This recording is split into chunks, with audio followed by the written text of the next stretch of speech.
Deputy CM હર્ષ સંઘવીએ 2 દિવસીય કચ્છની મુલાકાતે પહોંચી ગયા છે। ભુજ સર્કિટ હાઉસ ખાતે નાયબ મુખ્યપ્રધાન હર્ષ સંઘવીનું ભવ્ય સ્વાગત કરવામાં આવ્યું। પોલીસ જવાનોએ ગાર્ડ ઓફ ઓનર સાથે તેમનું સ્વાગત કર્યું હતું। શાળાના વિદ્યાર્થીઓએ ડેપ્યુટી સીએમ હર્ષ સંઘવીનું ફૂલો સાથે સ્વાગત કર્યું।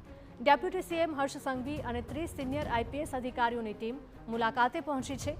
કચ્છના ભારત પાકિસ્તાન સરહદ પરના ગામડાઓમાં તેઓ સંવાદ કરશે। સીમાવર્તી વિસ્તારોની સર્વગ્રાહી સમીક્ષાનો ઉદ્દેશ્ય છે। સરહદની સુરક્ષાની સ્થિતિનો તાગ મેળવવાનો પ્રયત્ન કરવામાં આવી રહ્યો છે। સમગ્ર ટીમ ગામના ભાતીગળ રહેઠાણ દેશી ભૂંગામાં જ રાત્રિ રોકાણ કરશે। ગામની સંસ્કૃતિ, રીતભાત અને તેમની સમસ્યાઓને નજીકથી અનુભવવાનો ઉદ્દેશ્ય છે। ગ્રામજનોની સાથે સંવાદ સાધી વધુ અસરકારક રીતે કાર્ય કરવાનો ઉદ્દેશ્ય।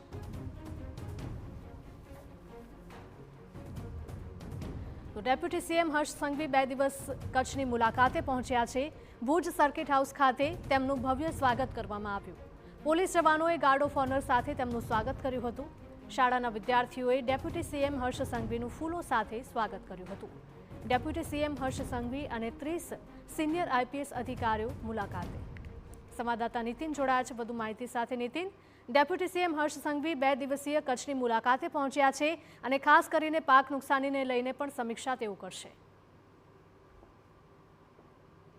હર્ષ સંઘવી 2 દિવસીય કચ્છની મુલાકાતે છે।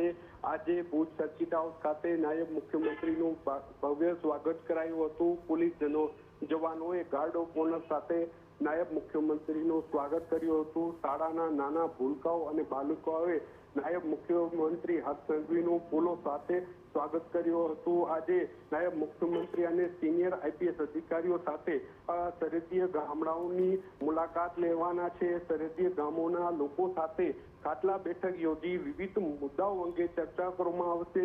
સરહદીય ગામડાઓના આરોગ્ય, શિક્ષણ, માળખાગત સુવિધાઓ, સ્વચ્છતા, સલામતી, સુરક્ષા સહિતના વિવિધ મહત્વપૂર્ણ મુદ્દાઓ પર ઊંડાણપૂર્વક સમીક્ષા તેઓ કરવાના છે। જી બિલકુલ, માહિતી બદલ આપનો આભાર નીતિન।